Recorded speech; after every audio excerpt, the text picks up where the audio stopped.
आज हम class 11 chemistry का बहुत ही इम्पोर्टेंट क्वेश्चन पढ़ रहे हैं। कक्षा 11वीं केमिस्ट्री अध्याय 5 का आज का हमारा 5वां प्रश्न है। डाल्टन का परमाणु सिद्धांत क्या है? मोस्ट आईएमपी क्वेश्चन है, पेपर में आने की पूरी फुल गारंटी है ना। इम्पोर्टेंट क्वेश्चन है, इसको आप नोट करो पहले क्वेश्चन को। डाल्टन का परमाणु सिद्धांत क्या है, अथवा करके क्वेश्चन और बन के आता है, डाल्टन का परमाणुवाद क्या है, समझाइए। डाल्टन का परमाणुवाद या डाल्टन का परमाणु सिद्धांत क्या है, आपको यहां पर इसको समझाना है। तो अब देखिए यहां पर हम आज पढ़ेंगे डाल्टन का परमाणु सिद्धांत या डाल्टन का परमाणुवाद। मैं आपको शिवलाल की बुक से पढ़ा रहा हूं, है ना। शिवलाल की एक बुक आती है केमिस्ट्री 11वीं क्लास की, उसी बुक से मैं आपको पढ़ाता हूं। डाल्टन का परमाणु सिद्धांत या परमाणुवाद।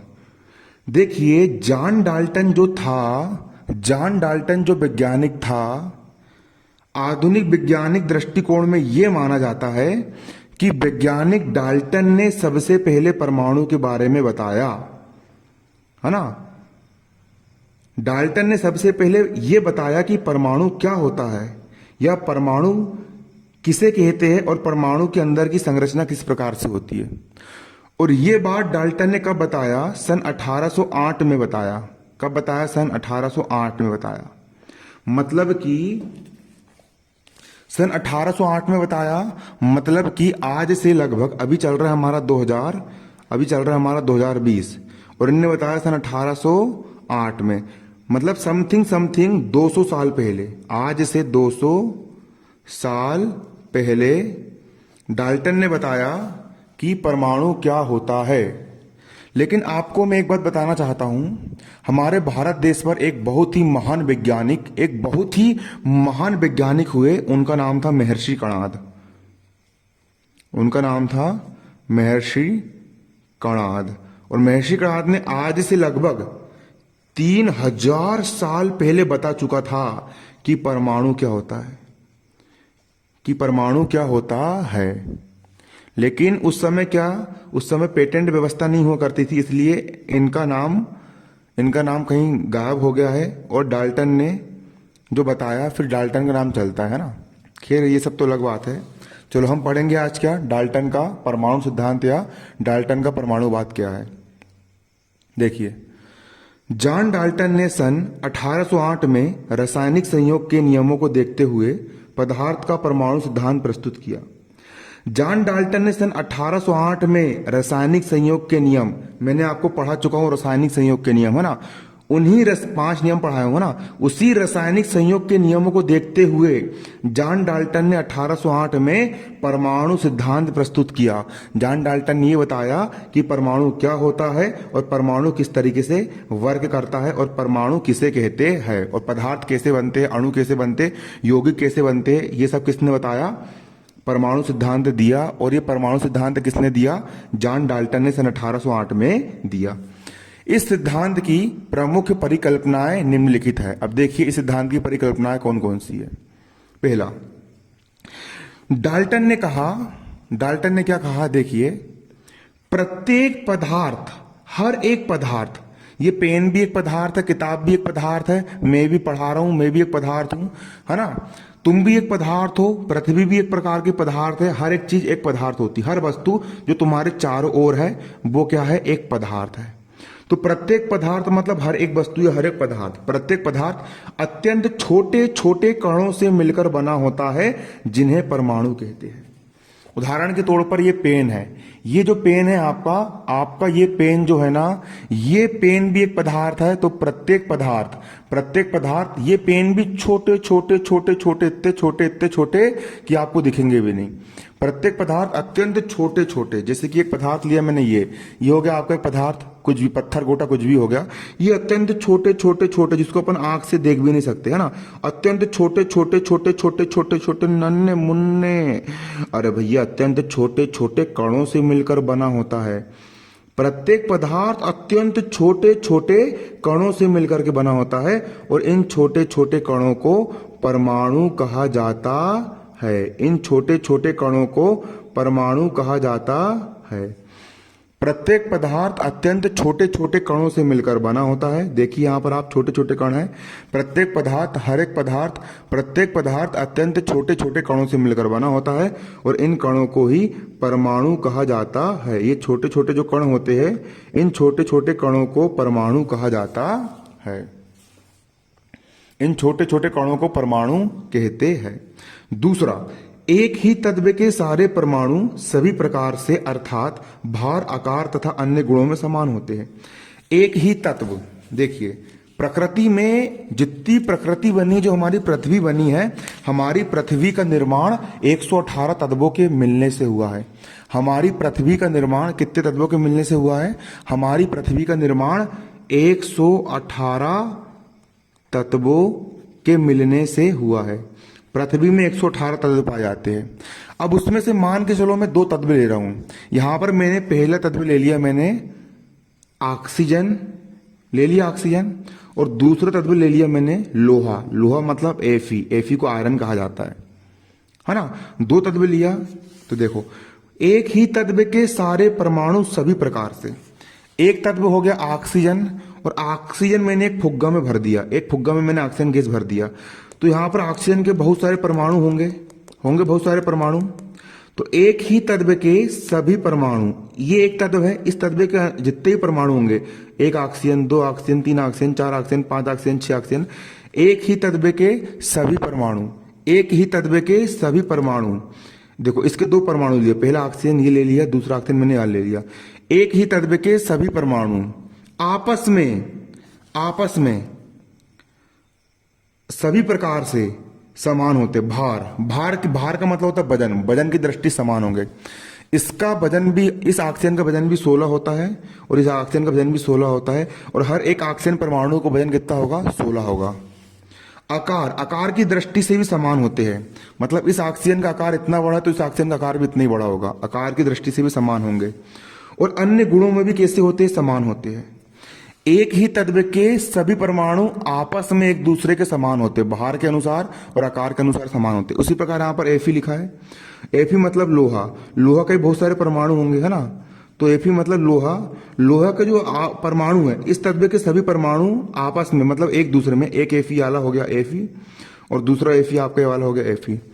एक ही तत्व के सभी परमाणु, जितने परमाणु होते, एक ही तत्व के सभी परमाणु आपस में भार की दृष्टि से समान होते हैं। जितना भार इसका होगा एफी का, उतना ही भार इसका भी होगा, और आकार की दृष्टि से समान होंगे। जितना बड़ा एफी ये वाला होगा, उतनी बड़ा एफी ये वाला ही होगा, है ना। एक ही तत्व के समस्त परमाणु आपस में समान होते हैं, एक ही तत्व के समस्त परमाणु आपस में समान होते हैं। लेकिन एक तत्व के परमाणु दूसरे तत्व के परमाणु से अलग अलग होते हैं। मतलब ऑक्सीजन का परमाणु लोहा मतलब एफी के परमाणु से अलग होगा, देखिए, किंतु दूसरे तत्वों के परमाणु से भिन्न होते हैं। एक ही तत्व के सारे परमाणु आपस में समान तो होते हैं और अन्य गुणों में भी समान होते हैं, लेकिन दूसरे तत्वों के परमाणु से भिन्न होते हैं, है ना। ऑक्सीजन का परमाणु ऑक्सीजन के परमाणु से समान होगा, लेकिन ऑक्सीजन का परमाणु लोहे के परमाणु से कैसा होगा? अलग होता है। देखो, परमाणु अविभाज्य है, ऐसा डाल्टन ने कहा, है ना। कौन बोल रहा है? डाल्टन बाबा बोल रहा है। डाल्टन बाबा जी बोल रहे हैं कि परमाणु, बाबा जी नहीं, हट, डाल्टन भाई है अपने, डाल्टन वैज्ञानिक जी है ना।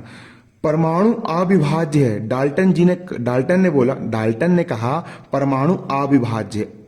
देखो, विभाज्य का मतलब उसको बोलते जिसको हम तोड़ सकते, जैसे कि मैंने इसको देखो 2 भागों में विभाजित कर दिया, तोड़ दिया, तो ये विभाजित हो सकता है।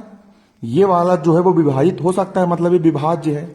लेकिन ये विभाजित हो रहा है क्या? नहीं। तो जो वस्तु विभाजित नहीं होती है, मतलब ऐसी वस्तु जिसको और अधिक भागों में तोड़ा नहीं जा सकता, तो ऐसी वस्तुओं को अविभाज्य कण कहते हैं। उन वस्तुओं को क्या कहा जाता है? अविभाज्य कहते हैं। तो डाल्टन ने ये कहा कि परमाणु अविभाज्य है।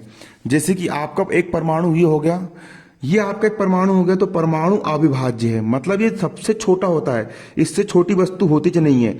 मतलब परमाणु को और अधिक भागों में तोड़ा नहीं जा सकता, परमाणु को और अधिक छोटा नहीं कर सकते, परमाणु को और ज्यादा तोड़ नहीं सकते, क्योंकि ये किसी भी तत्व का सबसे छोटा कण होता है। ऐसा डाल्टन ने कहा कि परमाणु अविभाज्य होता है। परमाणु मतलब एटॉम, एटॉम, एटॉम, एटॉम बम।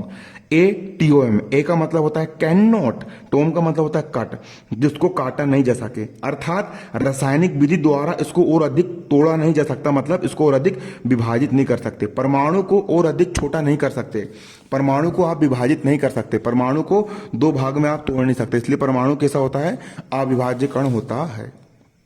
अगला, परमाणु सदैव छोटी छोटी पूर्ण संख्याओं के सरल अनुपात में संयोग करते हैं और यौगिक परमाणु आधुनिक अणु बनाते हैं। परमाणु सदैव छोटी छोटी पूर्ण संख्या, जैसे कि देखो यहां पर हाइड्रोजन का एक परमाणु J आ गया हाइड्रोजन का एक परमाणु, और ऑक्सीजन का यहां पर दो परमाणु आ गए। कितने परमाणु हो गए? दो परमाणु। हाइड्रोजन का एक परमाणु, छोटी संख्या एक ही है, एक संख्या जो होती है वो छोटी छोटी है ना, और ऑक्सीजन के दो परमाणु। कितने परमाणु? दो परमाणु। तो जो परमाणु होते हैं वो सदैव छोटी छोटी संख्या, यहां पर एक ही संख्या है, यहां पर दो ही संख्या है। परमाणु सदैव छोटी छोटी संख्या के अनुपात में जुड़ते हैं, आपस में जुड़ते हैं, और हाइड्रोजन और ऑक्सीजन जुड़ करके बना लिए पानी, H2O, जल बना लिए। क्या बना लिए? जल। तो देखो, परमाणु सदैव छोटी छोटी पूर्ण संख्याओं के सरल अनुपात में संयोग करते हैं और यौगिक परमाणु बनाते हैं, मतलब आधुनिक अणु बनाते हैं। यौगिक परमाणु को आधुनिक भाषा में अणु कहा जाता है। देखिए, परमाणु सदैव छोटी छोटी पूर्ण संख्याओं के अनुपात में संयोग करते हैं और यौगिक परमाणु मतलब आधुनिक अणु बनाते हैं। H2O क्या होता है? हमारा अणु होता है। परमाणु सदैव छोटी छोटी पूर्ण संख्या के अनुपात में संयोग करते हैं और यौगिक परमाणु आधुनिक अणु बनाते हैं। H2O क्या होता है? हमारा H2O एक अणु होता है, जल का अणु होता है। अब अगला यहां पर है, एक ही यौगिक के समस्त यौगिक परमाणु आपस में समान होते हैं। एक ही यौगिक के समस्त यौगिक परमाणु आपस में समान होते हैं। जैसे कि मैंने यहां पर एक यौगिक लिया और इस यौगिक का नाम है उदाहरण के लिए जल। मैंने कौन सा यौगिक लिया? जल। जल मतलब H2O लिया। ये आपका यौगिक है और एक कटोरा में बहुत सारा जल भरा हुआ है, एक कटोरे में बहुत सारा पानी भरा हुआ है। तो यहां पर जल के बहुत सारे यौगिक होंगे, जल के यहां पर अरबों खरबों अनगिनत यौगिक होंगे, है ना, तब यहां पर पानी बनता है ना। तो एक ही यौगिक मतलब अणु, जल का अणु है ये, एक प्रकार से अणु को ही यौगिक कहा जाता है ना, पुरानी भाषा में, है ना। आधुनिक भाषा में कुछ और बोलते हैं ना। तो एक ही यौगिक के समस्त परमाणु, इस यौगिक के समस्त परमाणु, देखो यहां पर ये लिखा है, एक ही यौगिक के समस्त यौगिक परमाणु आपस में समान होते हैं। एक ही यौगिक के समस्त यौगिक परमाणु, इसके जितने भी यौगिक परमाणु होंगे, पानी, यहां बहुत सारे जल होंगे, एक H2O और हो गया, ये H2O और हो गया, ये H2O और हो गया। तो एक ही यौगिक के जितने भी यौगिक परमाणु होते हैं ये सभी आपस में समान होते हैं। ये जल है, ये भी समान होगा, ये जल भी उसी जैसा गुण रखेगा, ये भी प्यास बुझाएगा, ये भी प्यास बुझाएगा। मतलब एक ही यौगिक के समस्त यौगिक परमाणु आपस में कैसे होते हैं? समान होते हैं। परमाणु को ना तो नष्ट किया जा सकता है और ना ही बनाया जा सकता है। जो परमाणु होता है, जैसे कि उदाहरण के तौर पर एक हाइड्रोजन है और हाइड्रोजन का यहाँ पर एक परमाणु है, ये हो गया हाइड्रोजन का परमाणु, क्लियर, गोलाकार, है ना। हाइड्रोजन परमाणु होगा तो परमाणु को ना तो आप नष्ट कर सकते हो, ना तो आप इसको मिटा सकते हो। इसको ना तो नष्ट किया जा सकता है और ना ही बनाया जा सकता है। और परमाणु को अपन ना ही बना सकते हैं, परमाणु को ना तो नष्ट कर सकते हैं और ना ही बना सकते हैं। परमाणु में पदार्थ के सभी गुण पाए जाते हैं। परमाणु जो होता है, डाल्टन ने कहा कि जो परमाणु होता है, जैसे हाइड्रोजन का परमाणु, इस परमाणु में पदार्थ के सभी प्रकार के गुण पाए जाते हैं। परमाणु में पदार्थ के, ये परमाणु हो गया, परमाणु में पदार्थ के सभी गुण पाए जाते हैं। परमाणु में क्या पाए जाते हैं? परमाणु में पदार्थ के सभी प्रकार के गुण पाए जाते हैं। देखिए लास्ट है यहां पर, यह रासायनिक अभिक्रियाओं में भाग लेने वाला सूक्ष्मतम कण है जो रासायनिक परिवर्तन के पश्चात भी अपनी निजी पहचान को बनाए रखता है। परमाणु जो होता है वो रासायनिक अभिक्रिया में भाग लेने वाला सूक्ष्मतम मतलब छोटे से छोटा कण होता है। परमाणु सूक्ष्मतम मतलब सबसे छोटा कण होता है जो रासायनिक परिवर्तन के पश्चात भी अपनी निजी पहचान बनाए रखता है। देखो जैसे कि यहाँ पर मैंने एक पदार्थ लिया, क्या लिया मैंने यहाँ पर? एक पदार्थ, मैंने यहाँ पर एक पदार्थ लिया जल H2O लिया, एक पदार्थ लिया मैंने जल H2O, और दूसरा पदार्थ लिया मैंने कैल्शियम लिया, कैल्शियम। तो यहाँ पर बन गया हमारा OH twice plus hydrogen gas यहाँ से मुक्त हो गई।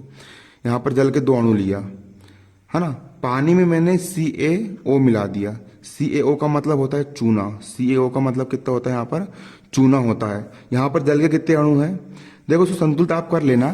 कुल मिलाकर के बात यह है कि कोई भी परमाणु, जैसे कि Fe लिया और Fe के साथ लिया मैंने CuSO4 कॉपर सल्फेट लिया, तो यहाँ का Fe और यहाँ का SO4 आपस में मिल गया और यहाँ पर बना हमारा FeSO4 बना, प्लस यहाँ का Cu अलग हो गया, यहाँ का कॉपर हमारा अलग हो गया। इस Fe ने CuSO4 के इसको पकड़ करके FeSO4 बना लिया, और तो यहां पर भी Fe था, है ना। और जब रासायनिक परिवर्तन हुआ तो यहां पर भी Fe है, लेकिन इन दोनों के गुण कैसे होंगे? समान होंगे। नियम ये कहना चाह रहा है। यह रासायनिक अभिक्रिया में भाग लेने वाला सूक्ष्मतम कण है। जो रासायनिक अभिक्रिया होती, कोई भी जो रासायनिक अभिक्रिया होती है उसमें जो भाग लेता है ना, उस पर परमाणु भाग लेता है। यहाँ पर Fe का एक परमाणु, कॉपर का एक परमाणु, सल्फर का एक परमाणु, ऑक्सीजन का परमाणु, है ना, ये परमाणु भाग लेते हैं। तो परमाणु रासायनिक अभिक्रिया में भाग लेने वाले छोटा से छोटा मतलब सूक्ष्मतम कण होता है। सूक्ष्मतम कण होता है जो रासायनिक परिवर्तन के पश्चात भी अपनी पहचान बनाए रखता है। जैसे कि इधर भी Fe था, रासायनिक परिवर्तन हो गया, इधर भी Fe रहा तो इसकी पहचान बनी रही। इधर भी कॉपर था, रासायनिक परिवर्तन हो गया, इधर भी कॉपर है, इसकी पहचान बनी रही। ये था हमारा डाल्टन का परमाणु सिद्धांत। भाई वीडियो को शेयर करना, ज्यादा लोग देखेंगे। कम से कम अगर मुझे डेली हर वीडियो पर अगर मुझे 25 व्यू मिलने लगे, है ना, और बंदे लोग यदि वीडियो पूरा देखने लगे और अच्छी कमेंट आई, लाइक आई, तो मैं समझूंगा कि मेरे द्वारा दिए जाने वाला ज्ञान आपके उपयोग में आ रहा है। और फिर मैं आपके लिए डेली वीडियो लेकर के आऊंगा। डेली 5-5, 10-10 क्वेश्चन, 20-20 क्वेश्चन आपको डेली समझाऊंगा। लेकिन बस आपको शेयर करना पड़ेगा, लाइक करना पड़ेगा। मैं अमन साहू, अमन एजुकेशन एकेडमी उमरेड से।